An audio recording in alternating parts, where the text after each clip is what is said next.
Hi, it's Josie, and today I'd like to talk to you about canter, in particular canter aids.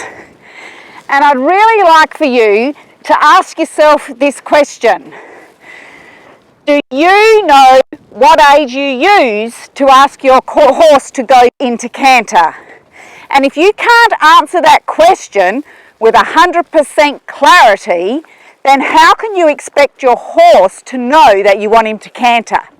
Perhaps he thinks he's got a multiple choice question and he's just choosing whichever one he thinks is right.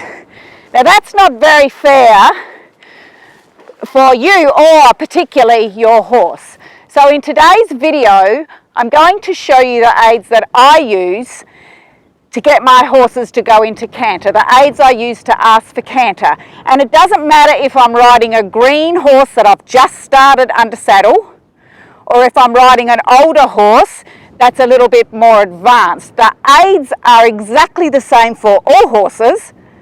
It's just that their response to those aids are a little bit different depending where they are in their education.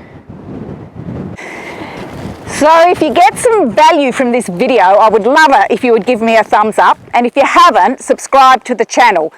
Bottom right hand corner of the screen you'll find the button to subscribe.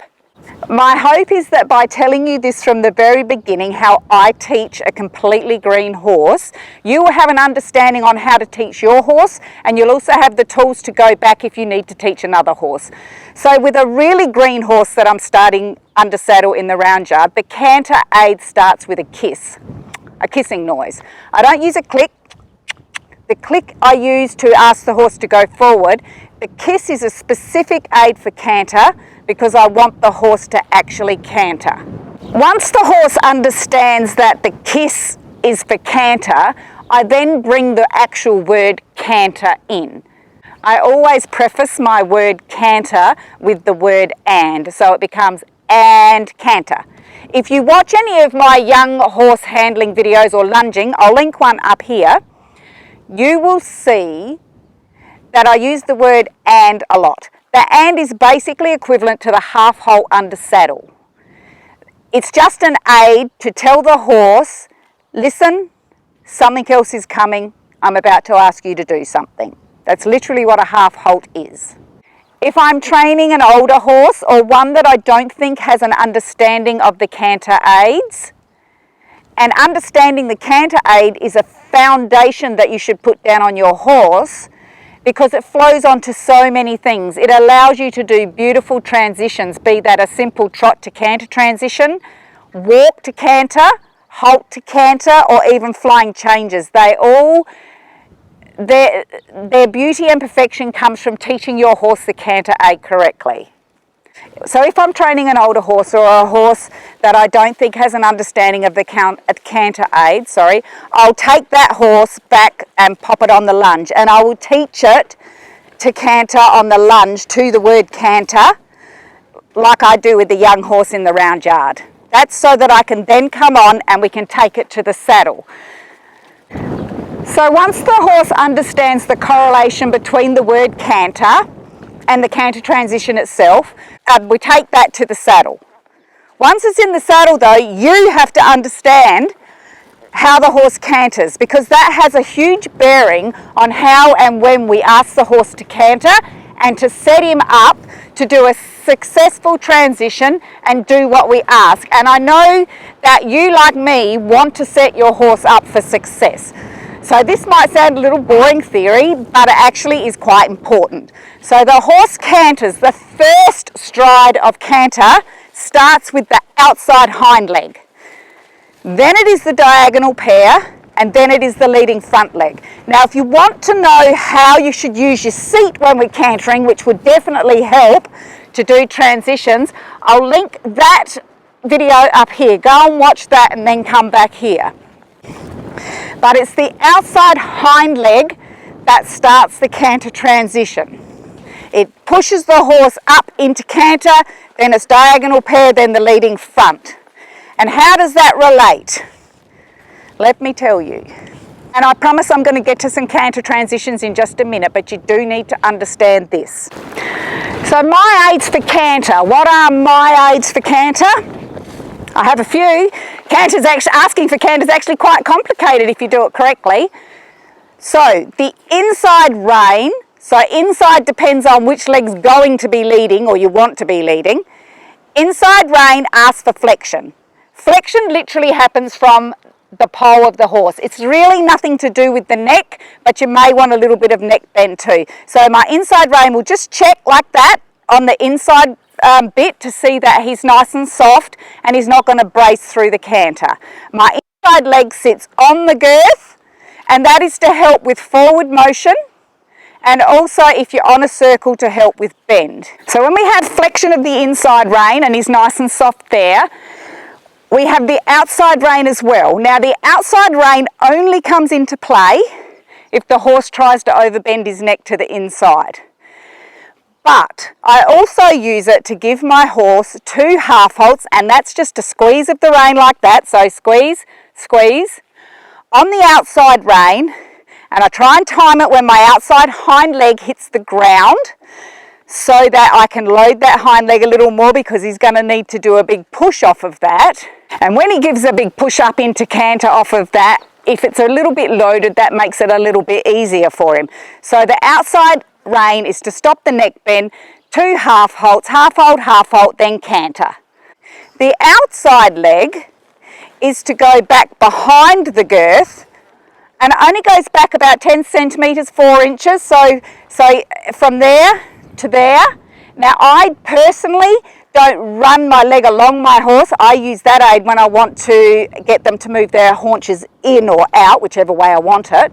But I take my leg comes sort of out and around and off, and then on for canter. The reason you really need to know the footfalls of the horse is that you should try to time that leg going on as the outside hind leg is coming through to step under the horse, because only then does he have enough time for your message to get from your leg to his brain to his hind leg to say, now stop from the 2-beat trotting motion, get underneath and push off, and let's go into canter. The outside hind leg also stays, mine does, back the entire time I'm in canter. That allows my horse to know that when my leg is there, you canter. You don't drop out of canter into trot. You canter and you stay in canter. It also helps push that outside hind leg under the centre of gravity of the horse, because when that hind leg is on the ground, your horse has all of his weight and your weight on that one hind leg, and just if it was out away from the body, he'd be falling over and very unbalanced. So we try to keep that hind leg in under the centre of gravity of the horse. So the canter transition. Soft on the inside, yes he is, half halt, outside canter. Good boy. When I said canter, it was when I used my leg, my outside leg. Come back to trot. Good boy. We're going to try that again.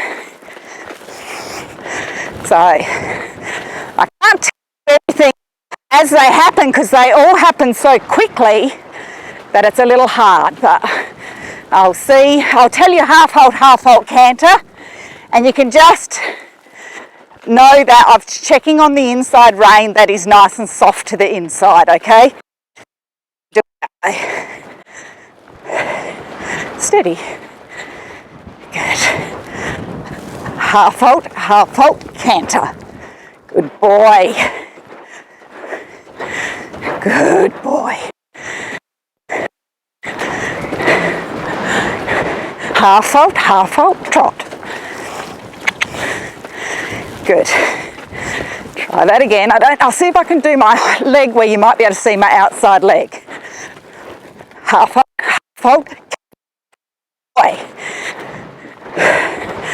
So you may have seen me take my leg back there, I hope you can, and when I said the word canter is when I pressed it trot, on him and hugged him with my inside leg as well, because it's both legs when I want him to canter. See if we can do one this way. Try again. Good boy. Half halt, canter. Good boy. I leant a little bit into that canter transition. If you want to go back and watch it. And he's a little on his front end. Wake up, listen, trot. Whoops. Try that one again. Just try. He's a little on the forehand this way. Good boy. Good boy. We ready? Soft to the inside. No. So I wouldn't have gone then, because if you go back and watch that, he bored off and went onto his front end. Would have been an ugly transition, and I don't teach my horses ugly transitions if I can help it. Try that again. Nope, he's boring off again here. It's tea time. He wants his tea. Listening. No, we're not walking, we're trotting. Good boy. Half halt, canter.